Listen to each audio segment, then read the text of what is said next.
नमस्कार बंधुरा जाना किचन सबाइके स्वागत। आशा करी सबाई भालो आछेन। आजके आरेकटा रेसिपि निये आसछि। आजके तैरि करब पेঁপে दिये चिंगड़ी माछ। आमरा एखाने पेঁপে মানে বড় সাইজের একটি পেঁপে এভাবে বড় সাইজে করে পাতলা করে কেটে নিয়েছি।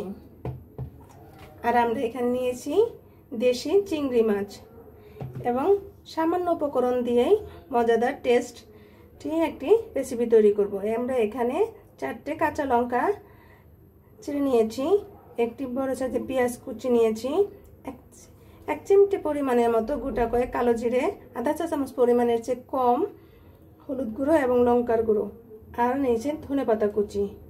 সামান্য উপকরণ দিয়ে মজাদার টেস্টি পেঁপে চিংড়ি তৈরি করব। আপনি এভাবে যদি রান্না করেন তাহলে আর অন্য কোনো কিছুই লাগবে না, এতটাই টেস্ট হয়। চলুন রান্নাটি শুরু করি। প্রথমে চিংড়ি মাছগুলো হলুদ লঙ্কা দিয়ে মাখিয়ে নিব। প্রথমে লবণ, হলুদ, লঙ্কার গুঁড়ো মাছগুলো দিয়ে ভালোভাবে মাখিয়ে নিতে হবে। প্লিজ বন্ধুরা, এখনো যারা সাবস্ক্রাইব করেন তারা একটি সাবস্ক্রাইব করে দিবেন এবং একটি লাইক করে দিবেন। আপনারা আমার পাশে থাকবেন, নতুন নতুন রেসিপি নিয়ে আপনাদের সামনে হাজির হব। পেঁপে চিংড়ি দিয়ে খুব সামান্য উপকরণ দিয়ে, তেল মশলা কম দিয়ে এত মজাদার টেস্ট একটি রেসিপি হয় আপনি বুঝতেই পারবেন না।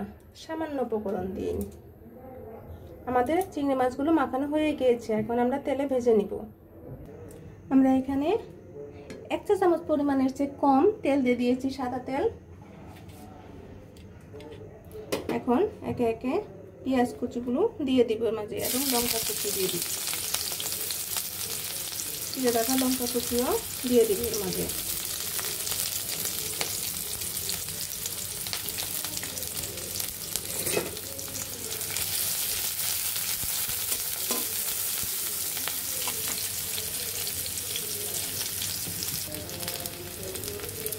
পেঁয়াজগুলো বেশি লাল করে ভাজবো না, হালকা ভাজা হলেই আমরা এখন চিংড়ি মাছগুলো দিয়ে দিব।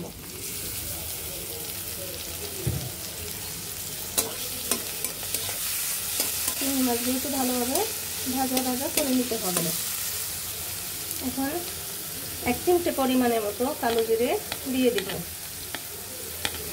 এবং হলুদ গুঁড়ো লঙ্কার গুঁড়ো দিয়ে দিব।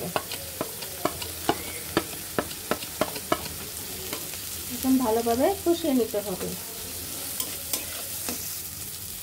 মাছগুলো ভাজা ভাজা হয়ে গিয়েছে, এখন পেঁপেগুলো দিয়ে দিব। ভালোভাবে কষিয়ে নিতে হবে। খুবই তেল মশলা কম দিয়ে তরকারিটা একটু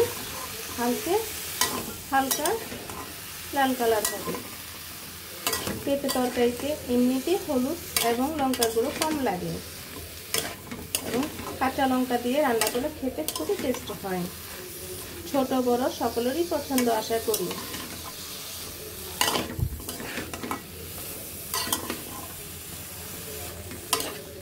এখন প্রয়োজন মতো লবণ দিয়ে দিব।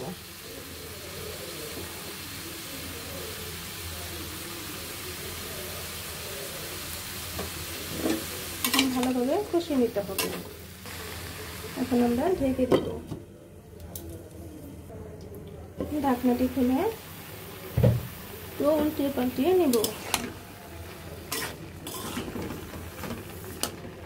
এখন আমরা একটু জল দিয়ে দিব। জলগুলো পরিমাণ মতো দিতে হবে যাতে সিদ্ধ হওয়ার আগ পর্যন্ত বেশি ঝোল না হয়, মাখা মাখা ঝোল হবে। এখন আবার ঢেকে দেব। ঢাকনাটা খুলে আবার একটু উল্টিয়ে দিব। দেখুন কত সুন্দর কালার দেখাচ্ছে।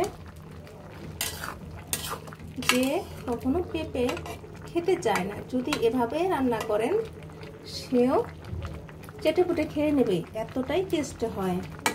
সে তখন পেঁপে বারবারই খেতে চাইবে। পেঁপে তরকারিগুলো, পেঁপে চিংড়িগুলো দেখেন পেঁপেগুলো গলে গিয়েছে। আপনারা অবশ্যই লবণটা চেক করে দেখবেন। এখন কেটে রাখা ধনেপাতা কুচিগুলো এর মাঝে ছড়িয়ে দিব।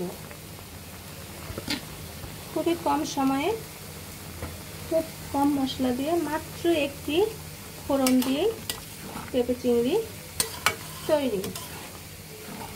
এখন 1 থেকে 2 মিনিটের মতো আমরা ধনেপাতা একটু সিদ্ধ হলেই আমরা নামিয়ে নেব।